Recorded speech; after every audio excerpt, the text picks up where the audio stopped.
We're in Dublin. There's a crazy church over there. We don't know what church it is yet. We're gonna stroll down this street though. What do you think? Yes. Yep.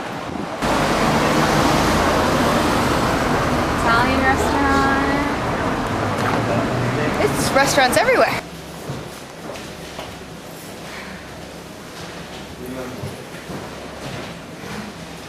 The two, pretend that the underscore's still over there, pretend you couldn't find a period or a comma or a question mark, but you just had to close your eyes and pretend where it was, and then you could find it, but they were weird symbols. Alright, nobody has emailed me, but this...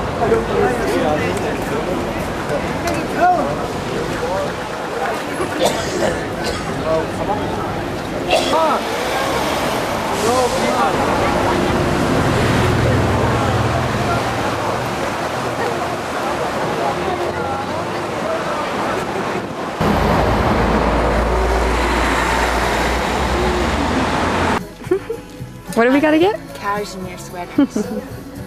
Yeah.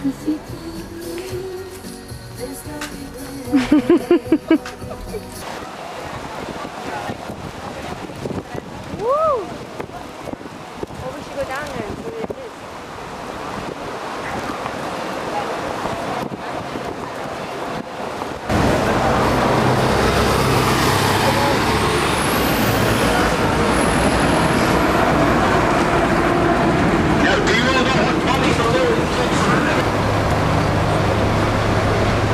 Maybe this is the main Trinity College administration building.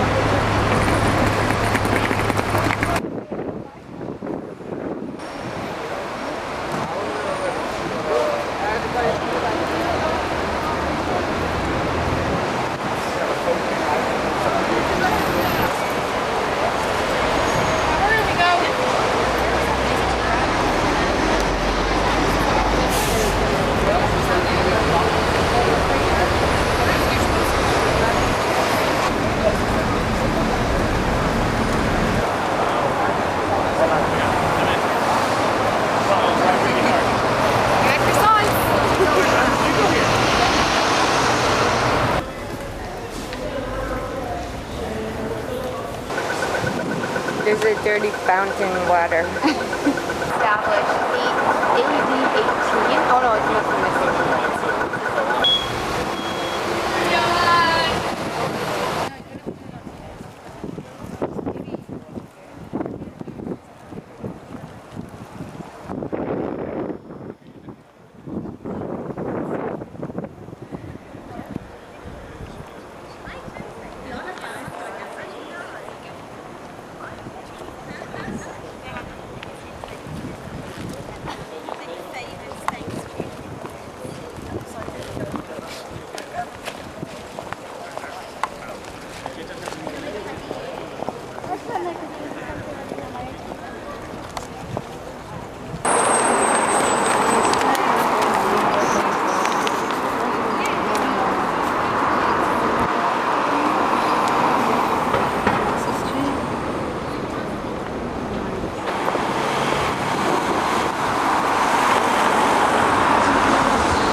Check this out! What a great place to bring kids! Wow! I wonder if I can get a shot with the flash on it. And they don't have a plaque explaining it or anything. I'll tell you who he is. Oh, I found Clover! Henry Grattan, who died in 1820. But I can't climb this. Oh. Look. Wow. We're just doing leisurely.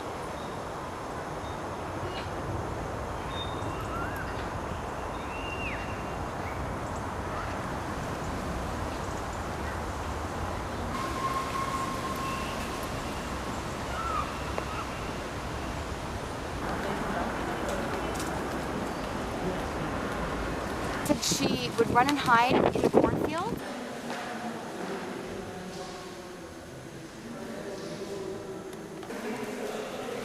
There's a painting of a dead rabbit and birds.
Bu moddan ellerde dokuzu yapacağız. Bundan bir triangle olacak.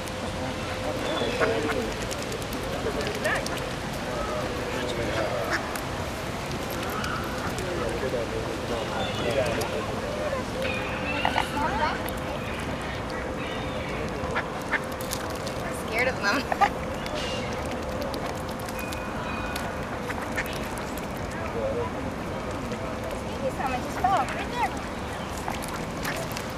You're kind of scaring me now.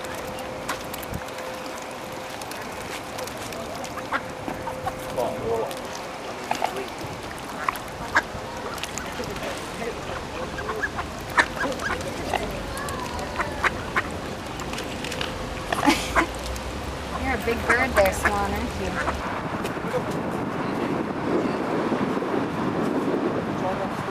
Press on. Ah, there you go.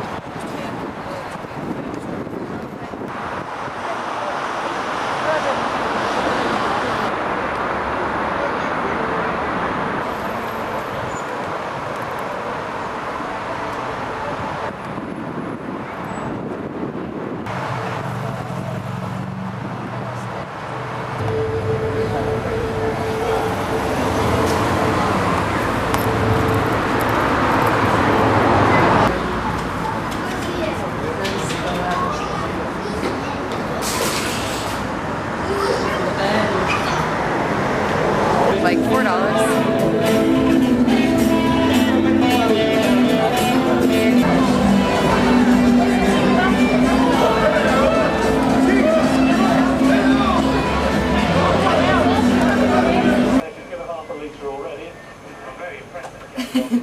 Hi. There's Charity. Sturdy. We unpacked some stuff today. Put our rain jackets away. Having some instant coffee in a glass because we don't have two. Because I stole one of the cups. And we just figured out, this is hot, how the hair straightener finally works. I guess it wasn't totally plugged in right. This is our Weird adapter. transistor adapter thing. Oh, yes. Oh, there's our teapot, our kettle. Our kettle.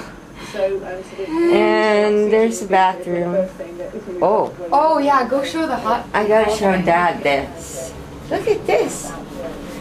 Ooh. It has a thing that turns on that. It's on 20 degrees right now. It's on I had it 28. 38. Ooh. And now we're coming out of the bathroom. Ouch! I walked into the door. And there's our view Yeah, of the street with the windows that don't open. with windows that don't open. They open a teeny little bit. And there's the stop sign. And we're watching the news that's talking about some dogs that got ran over by some cows. And those are the pictures or the bag of various places. Here's our Ghost Bus tour. We're gonna go Oh, yeah, talk we're to going on the Ghost Bus. reception about figuring out how to book that. 8 o'clock at night. And there's my umbrella. There's Charity's umbrella. Oh, here's our bag of laundry. Oh yes. We're gonna take downstairs, and it's 12 euros, and they will do it for us and bring it back upstairs. So that's not bad. 12 euros. And that's the ironing board. Yeah. It's got some weird ass instructions. I don't know. These Europeans are strange.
Well, weren't very frequent to begin with. In fact, it took the passing of a couple of centuries before they became a bit more commonplace at all. Having crossed the Irish Sea, of course, Dublin would be the first port of call, and this is the room in the castle in which the king would sleep for the night, laying his head to rest on a suitably regal four-poster bed, once large enough to fill the space between the two doorways here behind me.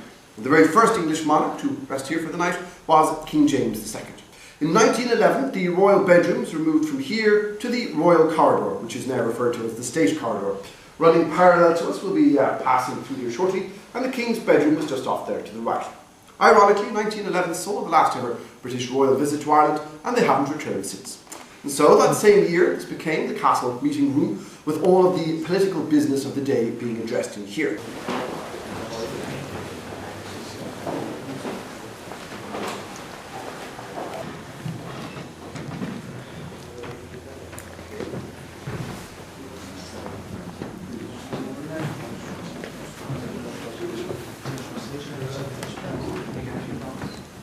The women's drawing room normally has slightly more furniture in it. It's just been moved. Of course, I'm not sure about that. So in 1751, the very first castle season was held, which marked the beginning of the more social aspect of the castle story. The castle season ran for 6 weekends in a row, beginning in February and finishing up in, of course, March on St. Patrick's Night, with the grand ball of St. Patrick's Night, and that's, of course, our national holiday. The castle season consisted of dining first and then dancing later on, as that's what they did in those days to keep themselves entertained. Still not a bad way of passing the night. In charge of all of this was the Viceroy, as he lived here. I'll tell you more about him later on. He drew up the budget and, most importantly, the guest list for each year, as invitation was at his sole discretion. And very soon, the castle season became a permanent fixture in the country's social calendar. It proved popular indeed. So once you turned up here for the night with your invitation in hand, well, they would serve you dinner firstly. For the first couple of years, it was just 3 or 4 courses. As those years passed and some of the viceroys grew more generous than their predecessors, the meal had stretched to 12 courses or more. So while all of that was digesting, people would then divide off into 3 groups, and they would take a break in the night before the dancing began later on in the ball. Those 3 groups were men by themselves withdrawing to one room after dinner, men with their wives by their side withdrawing to another, and those women who'd yet to find a husband, well, they would withdraw to this room here. So, drawing room one withdraws to. Now, as that single woman, you would be expected to remain here for the night, lining the walls, until such time as a man came forward later on and invited you to dance.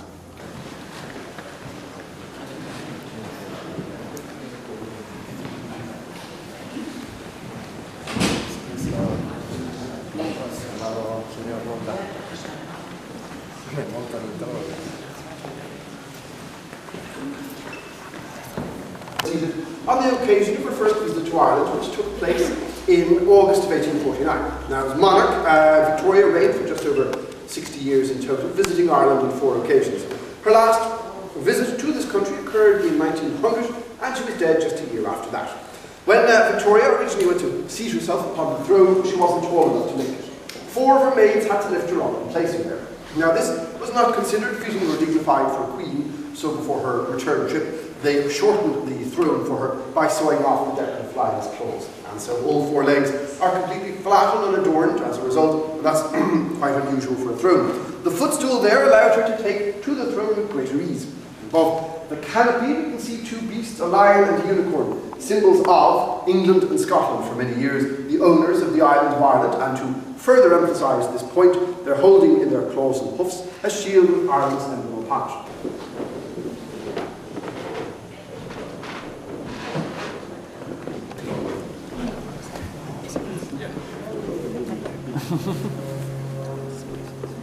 To our right, St. Patrick's, also just this.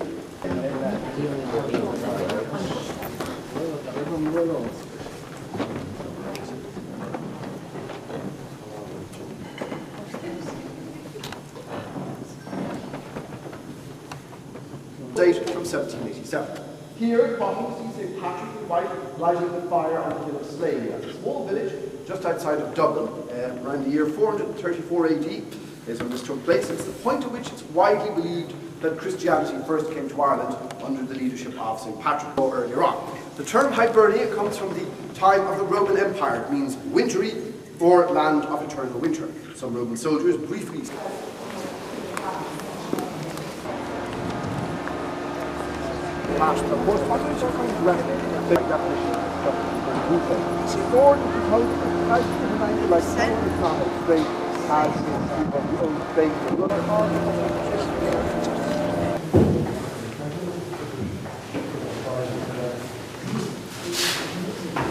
Gate, of course, very strong wooden beams which ran down in the cross, all of that raised and lowered when needs be with chains and wheels on either side. And there was a pathway leading up to it, and dignitaries would arrive like so on horseback.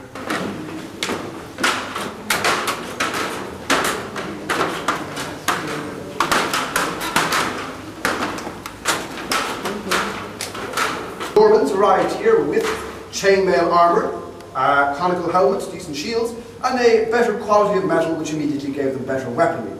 They could fight well on horseback, they learned that one for themselves, and they had supply lines of a sort to back them up as well, and they were quite focused. Additionally, they had a crude form of cement which enabled them to build walls and defences around them, solid structures, which was always your best hope of remaining somewhere. More than 100,000 different items from this site. And they found bowls, tools, weaponry, combs, bits of oyster shells, and it gave them all a picture of how people lived at the time, which is what archaeology is really, a window into the past.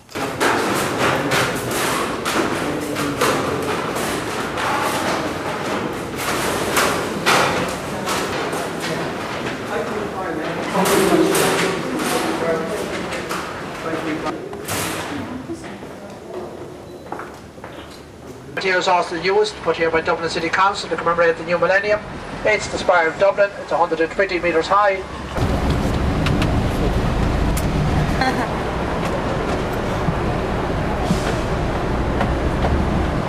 Just to Charles Stuart Parnell. Charles Stuart Parnell is known as the uncrowned King of Ireland. He led the Irish Party in the House of Commons in Westminster in London in the 1880s. Henry Bacon is better known for the Lincoln Memorial in Washington. We'll go round to the left now, and coming up on our right hand side behind the black railings is the oldest maternity hospital in Europe, buried before the foundation stone was laid, and was completed to his design by one of his pupils, John Ensor, after the Duke of Rutland, who was viceroy here at the time, was laid out. It was laid out by John Ensor for Bartholomew Moss. It's a pleasure garden. Dublin Writers Museum. It's 4 doors further. Bye. Next out here left are the Dublin Writers Museum, opened in 1991. It contains memorabilia, manuscripts and the rare editions of the works of Dublin writers. It was opened here in order to interpret back in 1815. But Catholic emancipation hadn't been passed into law at the time. Indeed, Catholic emancipation didn't come until 1829. So it was decided to be too much to put a Catholic cathedral on the main street. So it was put down the side street here, Marlborough Street, and then the General Post Office was built on that site in O'Connell Street. The headquarters of the 1916 Regiment. It was from the street in front of them. This stop is for O'Connell Street and the GPO. See a statue of Oscar on the left corner just inside the railings. The main bedrooms were located on in the basement they had kitchens.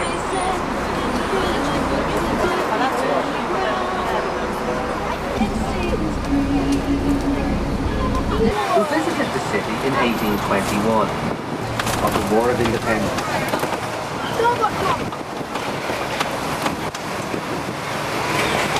Junction with Grafton Street, and on the pavement to the right, where the bicycles are parked, is the famous statue of Christ. She is known in Dublin as the Art of the Town. Dublin tourism is... Please take your headphones and personal belongings with you. Right, has probably been doing business as public house for over 300 years. Oh yeah, it is. That's touristy information. We find from the left as a remnant of life. This is Temple Bar. This stop is for Jay Street and Temple Bar. Looking to the left as we pass City Hall, You'll see the entrance to Dublin Castle, redesigned by Sir William Robinson, used for state functions, and is also where Irish presidents are inaugurated, by Henry Rowe, a Dublin whisky distiller. He also added the adjacent Synod Hall, which is linked. The red flags on the front of the Synod Hall advertise Dublinia.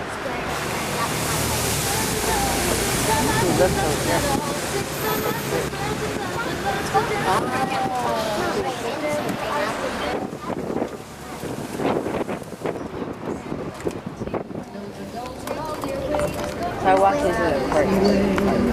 And what is that again? Buried inside the field.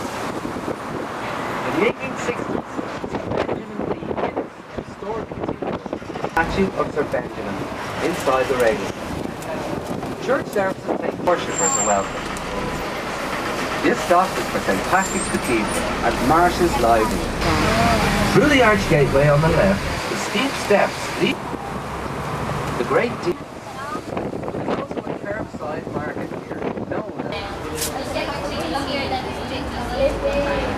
There's Terry going to jail.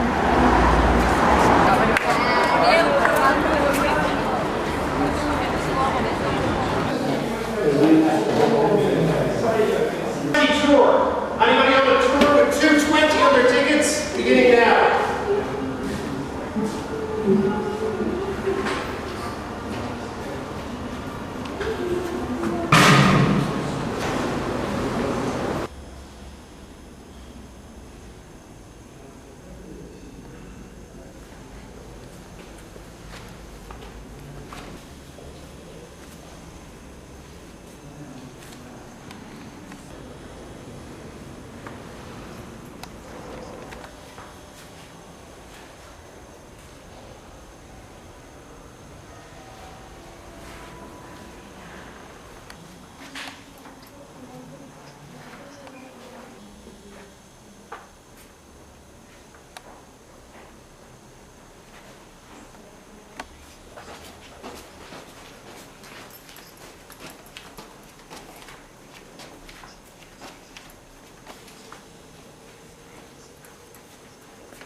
Things down here.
Hey, okay, so we just came back today. It was a busy day.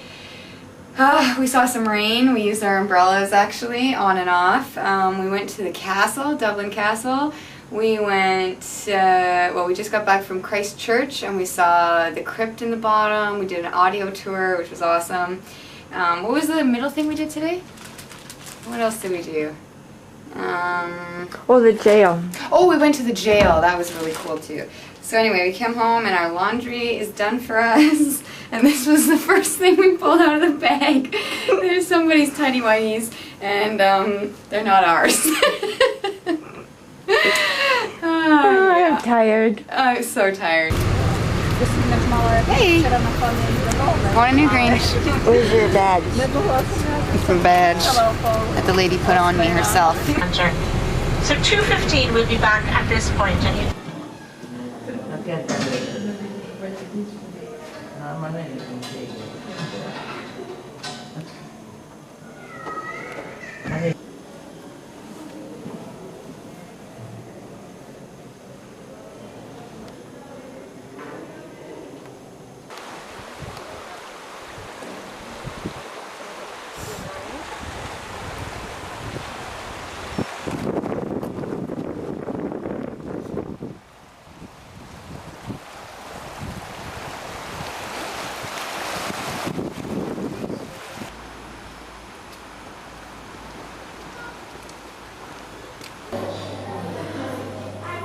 Cool.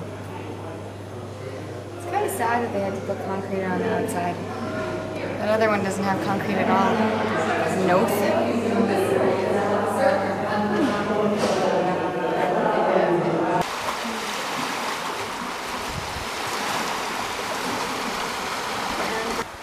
Yeah, see, buses to New Grange, 150 meters. We still have a ways to go. We're going the wrong way. No, we're going the right way.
The ones over here have stuff on them. It's got spirals And triangles. and triangles. And leather squares.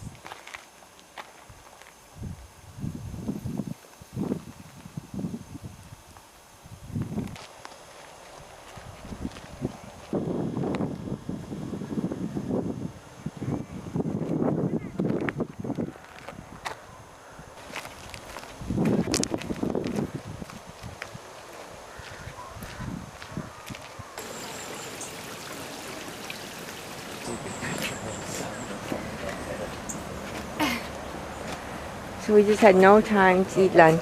No, and it was a crappy, cold, moist, wet, soppy, soggy sandwich. That. It's the guide.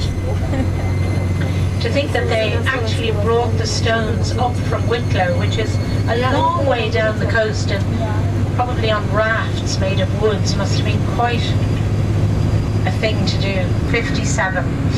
And despite legend, Fionn McCool grabbed hold of his legs, pulled him onto the bank, and they landed this enormous fish. So Phineas was just overjoyed. So he said to Fionn McCool, "You better cook that." It does, as what happens to fish when you fry it, or when you right back to the early 1600 or late 1600s. 16 changed hands, and this was one of them, Slane Castle. Now we're going to get a magnificent view of Slane Castle in a moment as we cross the bridge. So you want to look left up the river, and your river is really beautiful here. A little bit further on.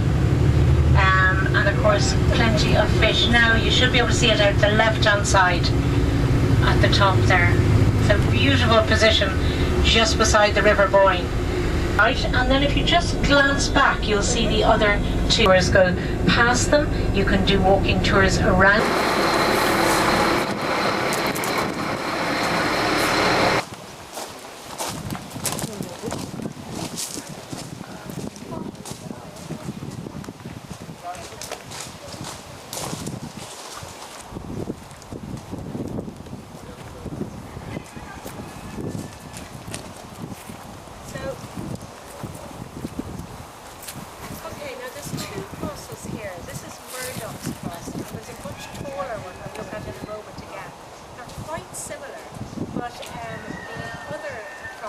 Is the New Testament, and the east side is the Old Testament. I think they are.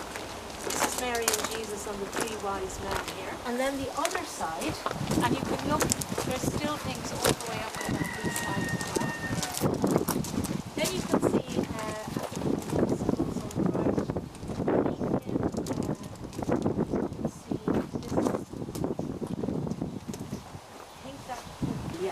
and I think this one is the soldier's mocking Christ. There's another two cats down at the bottom. And you can see the kind of the spiral Celtic symbols around the bottom. And if you look at the side, this one here is very... So, you know, there's the story. You have angels around them, and we'll see the other one now.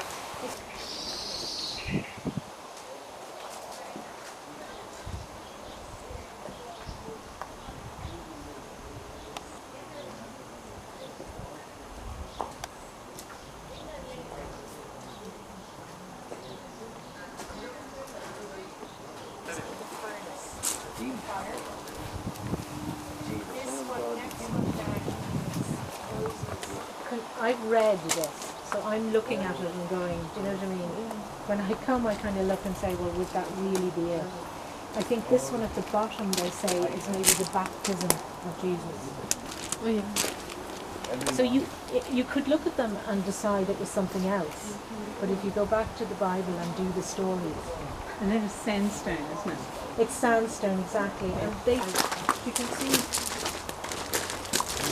the crucifixion here. And again, there seems to be a kind of a baptismal thing going on at the bottom. So whether it accurately...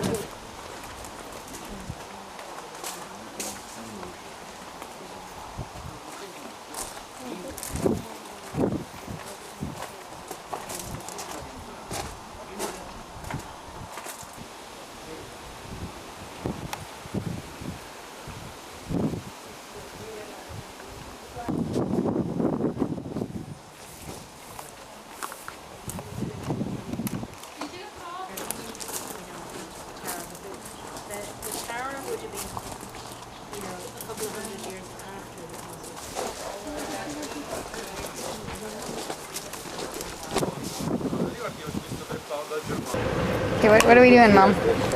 So we're waiting to find somewhere to eat. And we had a long day. Taking a break. And we're taking a break on some steps. Ouch. And we're going to St. Stephen's Green, right? Somewhere around there. For supper. We were just commenting how there's no overweight people here. Yeah, there's no overweight people. It's really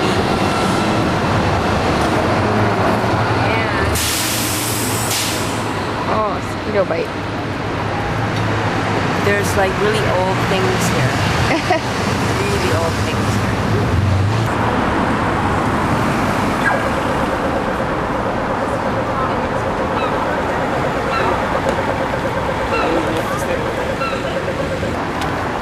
Note how the cars are parked on the wrong side of the street. Well, wrong to us.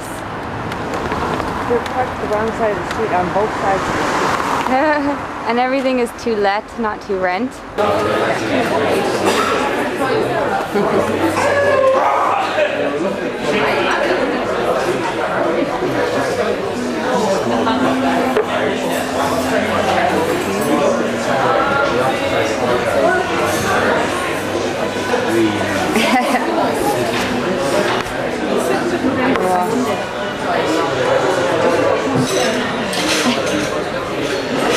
So Mom's got a after 8 drink. I have my second mojito because Europe 2009 has been all about the mojito. Miss Grouchy Curly. I'm not grouchy, I'm just hungry. As always.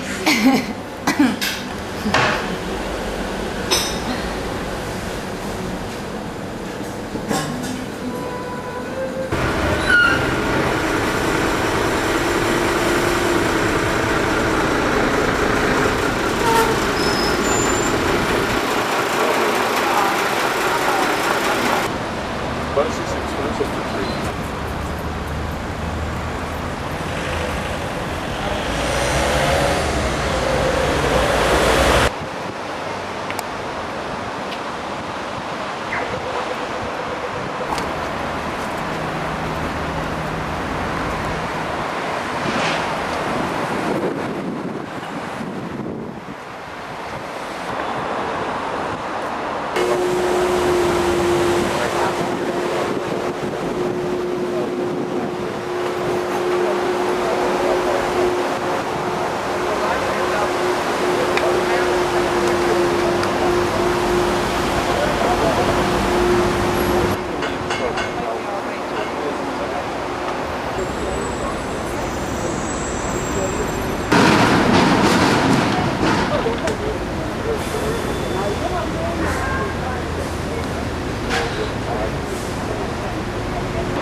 There's not many of us on this boat. Where's your life jacket? I don't know. Oh, And this, they weren't comfortable. The Junie Johnston would have carried between 150 and 200 emigrants who would have lived below decks for the 2-month crossing. And the Junie Johnston had the unique record on any of those 16 voyages. No member of crew or emigrant ever lost their lives. Nobody died. Many, many years crossing the river at this point. If we look to the right hand side, the small little yellow boat, that's the ferry. Now to cross the river in either direction, it cost you €2. Lie parallel to the quayside there when it's open. It won't open vertically. We can see the giant pivot just underneath the bridge here on the left. The round concrete structure. And that bridge was installed into that pivot of the dockside. Before 1980 there would have been lots and lots of dirty, dingy bars catering for hundreds of dockers who would have been working along here. It's legally licensed to sell alcohol at 7 o'clock in the morning, from 7 in the morning. That came from when all the dockers were around here doing shift work. It's just retained the license. So if anybody wants a pint of Guinness at 7 in the morning, that's the place to go.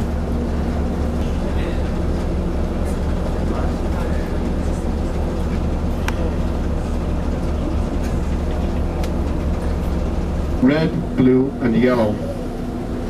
And that was where the beginnings of what was once the recording studios.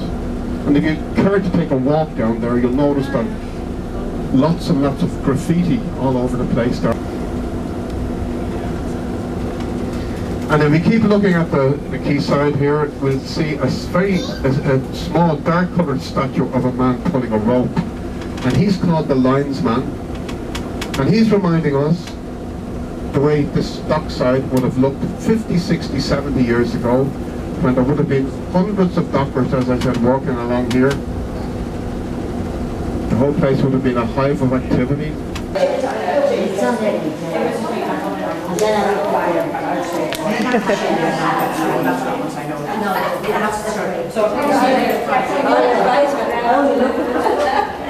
Let's hope you do that.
Arthur had another big decision to make.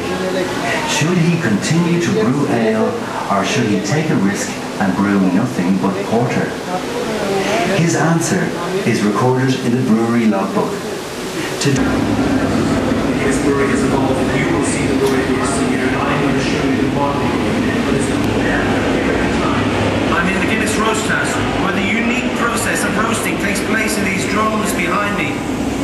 They operate like huge ovens, where the barley is gently roasted. What an incredibly rich flavor. Sounds like beer.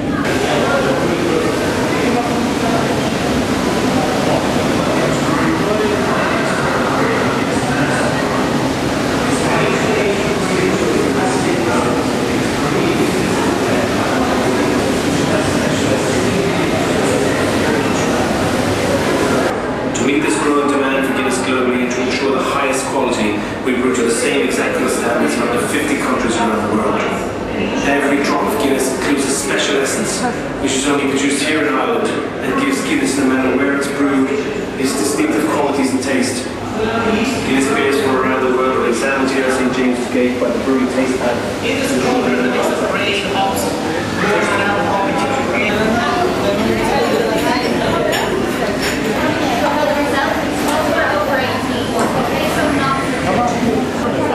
Hey, cheers!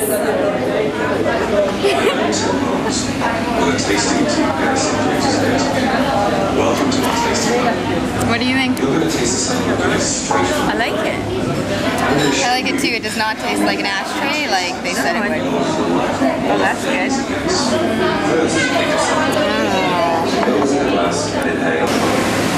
The cold, authentic fact of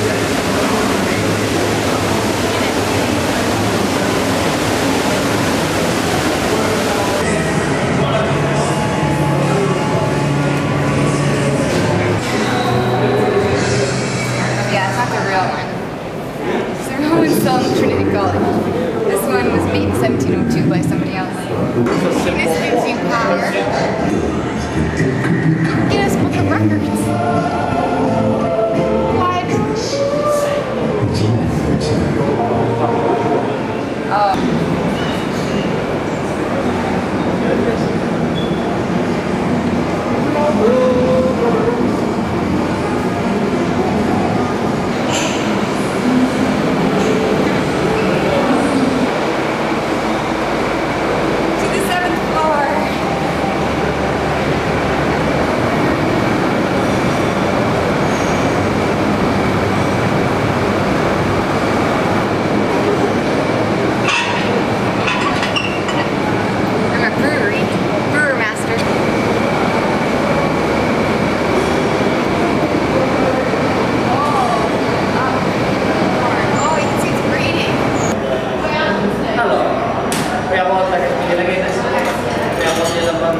milkshake. Yeah. So the beer is going down and the gas is rising up.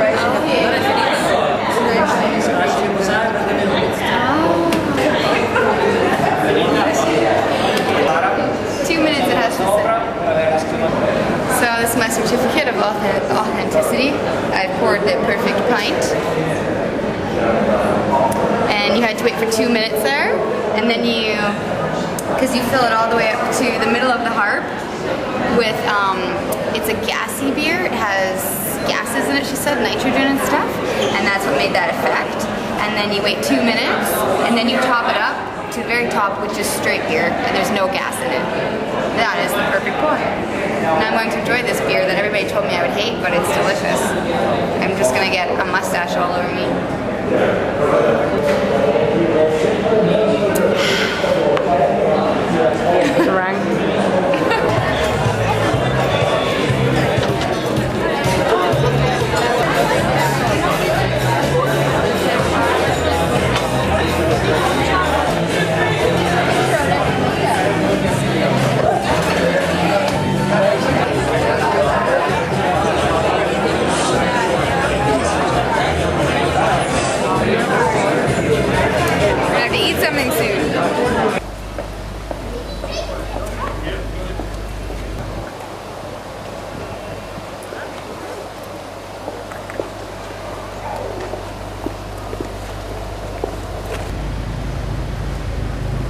It's another very narrow road, and for some reason the cobblestone ends and then it's paved.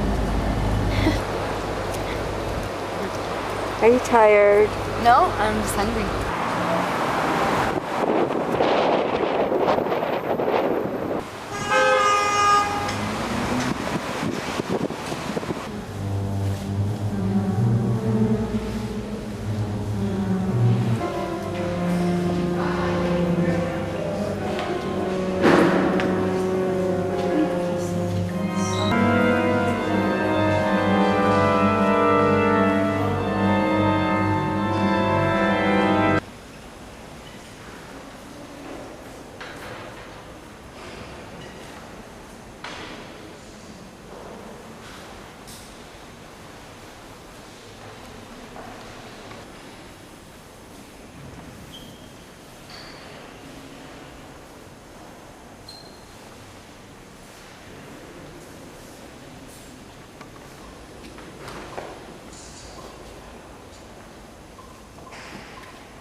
slept in. Well, the phone rang and it was the cab. So we jumped up, ran out, used the same clothes I was wearing yesterday, grabbed the food that we bought for yesterday, got in the cab and got here. I haven't brushed my teeth, it's kind of disgusting. And we need coffee. And we need coffee. Really bad. And we're about to go find our ticket. Hello. We just took a bus and a train and now we're in Belfast. We need coffee. We don't know what we're doing next. You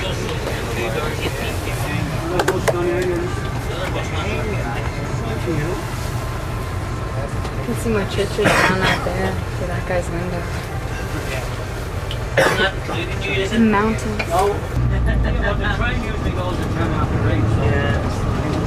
Only a ton say there, guys. That's lots of different things. So that's the.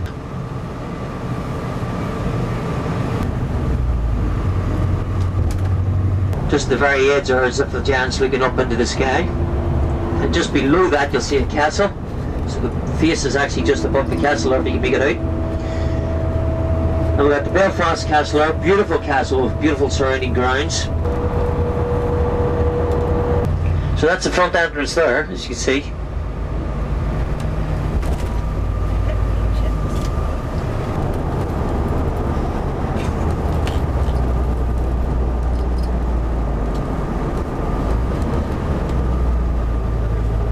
That's a big stand there, isn't it?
Also see little signs going around the coastal line here as well, showing you that there's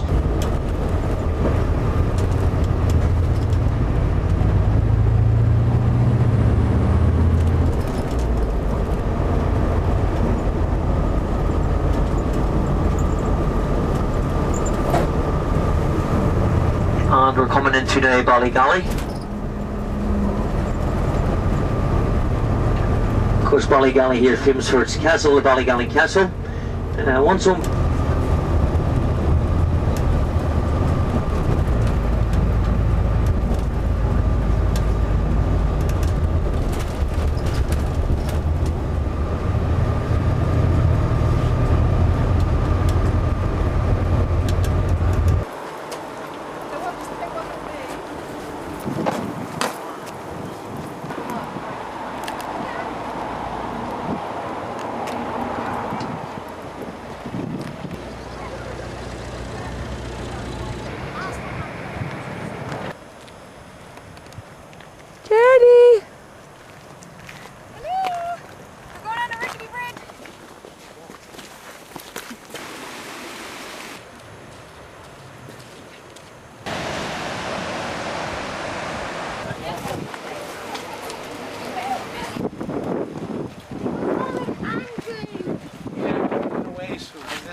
Canada, actually.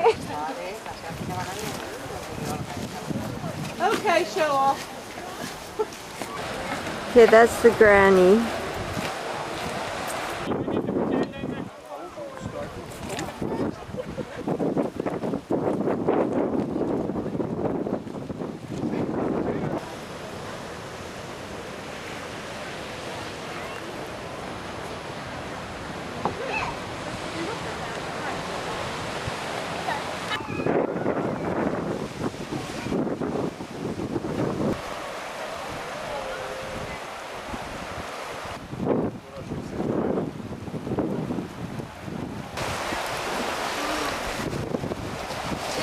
Hexagonal, like around here, than they did over there.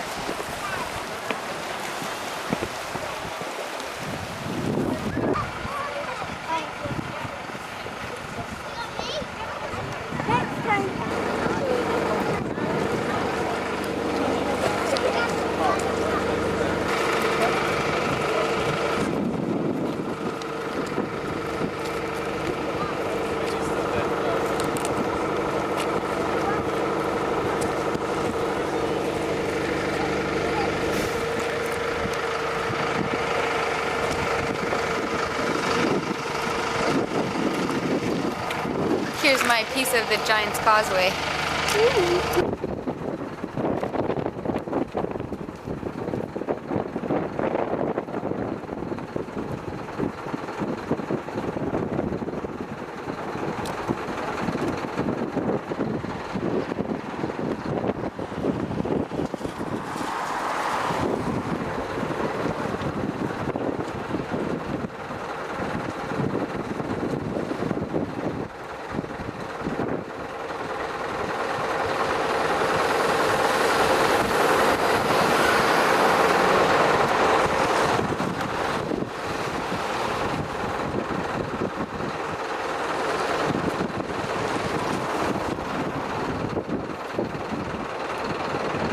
Snake, they burn a bonfire there, and the bonfires are wood and tar every year, and it's been taken away, and they're trying to save developers out because there's nowhere now to burn the bonfire.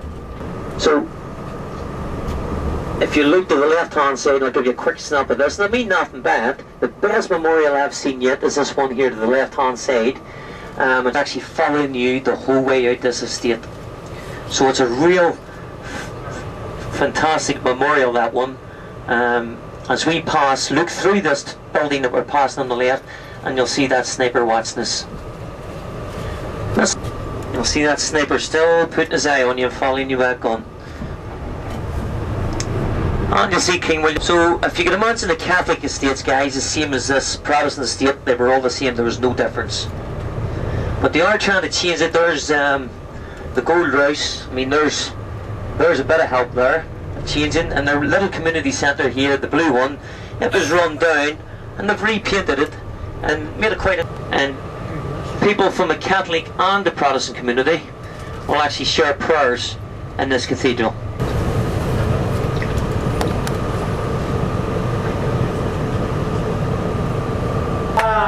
Walk in the light of Jesus. The devil came. He came from down below.